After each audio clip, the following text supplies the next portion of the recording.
Honey Singh versus बादशाह, ये एक ऐसा म्यूजिकल बैटरग्राउंड है जिसमें कौन चिकन डिनर करेगा ये कहना काफी मुश्किल है।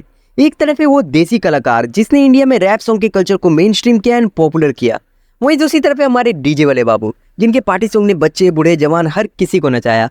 किसे पता था कि हनी सिंह के सॉन्ग में साइड किक प्ले करने वाला कभी इतना आगे निकल जाएगा कि म्यूजिक फैंस ना सिर्फ उसे हनी सिंह से कंपेयर करेंगे बल्कि उससे भी बड़ा मानने लगेंगे। लेकिन क्या ये सच है? क्या सच में बादशाह इतना आगे निकल चुके हैं एंड उन्होंने हनी सिंह को हरा दिया है, या फिर हनी सिंह तैयार है अपना ग्रैंड कमबैक कर दोबारा से म्यूजिक इंडस्ट्री पर रूल करने के लिए? तो ये आज की वीडियो में इन्हीं सारे सवालों को आंसर करते हैं। So Honey was concentrating on his career, सिर्फ अपने करियर पे वो कंसंट्रेट कर रहे थे। जो लड़के ये बोलते हैं कि हम माफिया मुडीर में थे और मुझे हनी बोलते हैं, वो माफिया मुडीर में कभी थे ही नहीं। भाई बता दो ना क्या किसका कमबैक नहीं हो रहा? जिसको ये फील हो रहा है उसको फील हो रहा है। तो मैं चौका मार पाऊं ना मार पाऊं, मैं छक्का मार पाऊं ना मार पाऊं, तेरी बारी नहीं आऊंगा। सबसे पहले जानते हैं हनी सिंह के क्रेज के बारे में। आखिर उन्होंने म्यूजिक इंडस्ट्री में ऐसा क्या कर दिया जो लोग उनके इतने दीवाने बन गए। हनी सिंह एक ऐसे लेजेंडरी म्यूजिकल आर्टिस्ट है जिन्होंने इंडियन म्यूजिक में सबसे बड़ा रिवोल्यूशन लाया। उनके इस रिवोल्यूशन से पहले पूरी दुनिया इंडियन म्यूजिक का मतलब सिर्फ बॉलीवुड सॉन्ग समझती थी, लेकिन हनी सिंह के गानों ने तो इंडियन म्यूजिक का पूरा सीन ही चेंज कर दिया। लोगों को हनी सिंह की बेबाक personality, heart to heart connect lyrics और सबको झुमा देने वाला म्यूजिक बहुत ज्यादा पसंद आने लगा, और इस तरह वो इंडियन यूथ के लिए ना सिर्फ एक सिंगर बल्कि उनके फेवरेट यूथ आइकन बन चुके थे। दूसरी तरफ वो बॉलीवुड इंडस्ट्री जिसने मेलोडी के सिवा कुछ ट्राई ही नहीं किया था, वो भी अब हनी सिंह से अपनी गानों में रैप करवाने लगे थे। उसके बाद हनी सिंह ने तो वो काम किया जो आज तक इंडियन हिस्ट्री का कोई और सिंगर नहीं कर पाया था। उदित नारायण, सोनू निगम, कुमार सानू जैसे बड़े बड़े सिंगर्स भी हमेशा पर्दे के पीछे रहकर हमारे सुपरस्टारों के लिए गाना गाया करते थे। एंड बचपन में हम सबको भी यही लगता था कि शाहरुख खान, सलमान खान, इमरान हाशमी अपने गाने खुद गाते होंगे। वे लगे भी क्यों नहीं, हमने पर्दों के पीछे बैठे सिंगर्स को आज तक स्क्रीन पर कभी देखा ही नहीं था। लेकिन हनी सिंह ने इस स्टेरियोटाइप को भी तोड़ दिया। वो ना सिर्फ पर्दे से बाहर आए बल्कि हमारे सुपरस्टारों के साथ खड़े होकर एक स्क्रीन पर परफॉर्म भी करने लगे। उसके बाद तो फिर हनी सिंह ने एक से बढ़कर एक हिट देना शुरू किया और पूरी इंडिया को अपनी गानों का दीवाना बना दिया। अब बात करते हैं बादशाह की पॉपुलैरिटी के बारे में। आखिर उन्होंने अपनी अलग पहचान कैसे बनाई और कैसे वो लोगों के फेवरेट बन गए। जैसा कि आप सब जानते ही होंगे कि बादशाह उसी माफिया मुंडीर का हिस्सा थे जिसे हनी सिंह ने बनाया था। भले ही बादशाह को इंडस्ट्री में आने में थोड़ा टाइम लग गया, लेकिन तब तक वो बंदा पूरी तरह तैयार हो चुका था। अब उसके दिमाग में सिर्फ एक ही चीज थी, हनी सिंह के सेट के बार को तोड़ना और कुछ ऐसा लाना जो इंडियन ऑडियंस ने आज से पहले कभी नहीं सुना होगा। और 2015 में बादशाह ने ये काम भी कर दिया, अपना पहला एल्बम डीजे वाले बाबू रिलीज करके।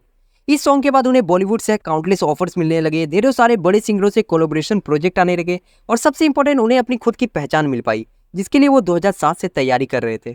उसके बाद तो मानो बादशाह की किस्मत ही चमक गई। उनके ज्यादातर गाने सुपर हिट होने लगे, उनके एल्बम्स भी रिकॉर्ड पर रिकॉर्ड तोड़ने लगे, और इस तरह वो इंडिया के उन पॉपुलर म्यूजिकल आर्टिस्ट के पोजीशन पर पहुंच गए जहां उनके पुराने यार हनी सिंह पहले से ही खड़े थे। To be honest, Honey Singh और बादशाह दोनों ही इंडियन म्यूजिक इंडस्ट्री के बहुत बड़े आर्टिस्ट है, लेकिन अक्सर इनके फैंस के बीच बड़े बड़े फैन वार होते ही रहते हैं। कोई कहता है हनी सिंह बड़ा है तो कोई कहता है बादशाह। तो चलिए आज इस फैन वार को हमेशा के लिए खत्म करते हैं और जानते हैं कौन है म्यूजिक इंडस्ट्री का असली बादशाह। इस कंपैरिजन को बेहतर तरीके से समझने के लिए मैंने इनके करियर को 3 एरा में डिवाइड किया है। मैं एक एक करके इन तीनों एरा के गानों को कंपेयर करूंगा और उनके पब्लिक रिस्पॉन्स को भी नोट करूंगा, फिर देखते हैं उस एक पर्टिकुलर एरा का किंग कौन था। तो सबसे पहला एरा है career beginning era of Honey Singh and बादशाह। इसमें मैंने इनके 2015 तक गाए हुए गानों को इंक्लूड किया है। उसके बाद दूसरा एरा है हनी सिंह के ब्रेक के बाद का एरा, जिसमें मैंने इन दोनों आर्टिस्ट के 2016 से 2020 तक गाए हुए गानों को इंक्लूड किया है। उसके बाद आता है तीसरा एरा जिसे हम करंट एरा भी बोल सकते हैं। इसमें मैंने इन दोनों के 2021 से लेकर अभी लेटेस्ट रिलीज हुए गानों को ऐड किया है। तो स्टार्ट करते हैं पहले एरा से, career beginning era of Honey Singh and बादशाह। ये एरा सिर्फ हनी सिंह और बादशाह का ही डेब्यूट एरा नहीं था, बल्कि इंडियन म्यूजिक इंडस्ट्री में रैप कल्चर का भी डेब्यूटिंग एरा था। कोई गैस कर सकता है इस एरा में हनी सिंह ने कितने गाने गाए होंगे? टोटल बताओ, उनके एल्बम सॉन्ग, बॉलीवुड सॉन्ग सब ऐड करके बताओ कितने हो गए। आपको विश्वास नहीं होगा, हनी सिंह ने टोटल 102 गाने गाए इस एरा में, जिसमें 53 सिंगल, 27 बॉलीवुड सॉन्ग और 22 एल्बम सॉन्ग है। एंड हनी सिंह के ये सारे गाने उस समय 200, 300 मिलियन जाते थे, जब शायद ही किसी के पास फोन भी होता था। एंड अगर ये गाने आज के टाइम रिलीज होते या फिर अभी जितने लोग इंटरनेट पर है वो उस समय भी होते, तो डेफिनेटली हनी सिंह के सारे हिट सॉन्ग्स पर बिलियन व्यूज होते। आप खुद देखो गाने भी कौन से थे उस समय, क्लासी, हाय मेरा दिल, टॉप शॉप, ब्राउन रंग दे, हाई हिल्स, ब्लू आइज, देसी कलाकार, लव डोज, धीरे धीरे एंड और भी बहुत सारे हिट सॉन्ग्स। एंड बॉलीवुड कैसे इस बंदे को नहीं अपनाती। इसने उनके लिए भी तो ढेर सारे हिट सॉन्ग्स गाए हैं, वो भी इसी एरा में, लाइक सुबह होने ना दे, रानी तुम्हें राजा, lonely lonely, lungi dance, party all night, sunny sunny, 4 बोतल वोडका, यार ना मिले, आओ राजा, आई हिल्स, एटसेट्रा एटसेट्रा।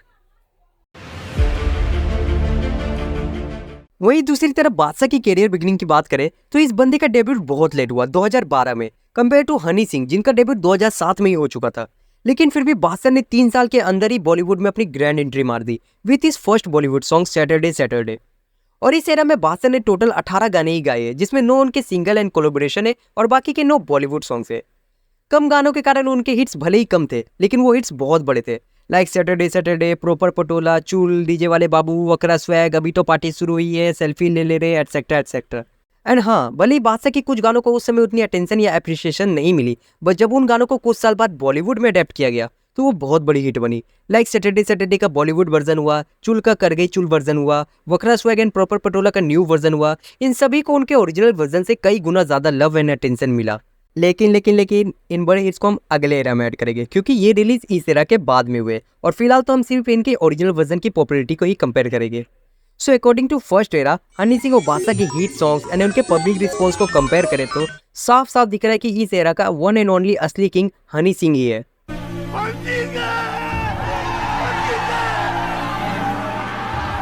तो आज के लिए बस इतना ही, क्योंकि ये वीडियो बहुत लंबी हो चुकी है। बचे हुए 2 एरा को मैं इस वीडियो के सेकंड पार्ट में डिस्कस करूंगा, और हाँ, उसमें मैं हनी सिंह की कमबैक के बारे में भी बातें करूंगा, लाइक हनी सिंह का कमबैक पॉसिबल है या नहीं, और अगर सच में काला स्टार उनका कमबैक हुआ तो इंडियन म्यूजिक इंडस्ट्री में क्या क्या बड़े चेंजेस देखने को मिलेंगे एंड किसके पोजीशन को सबसे बड़ा खतरा होगा।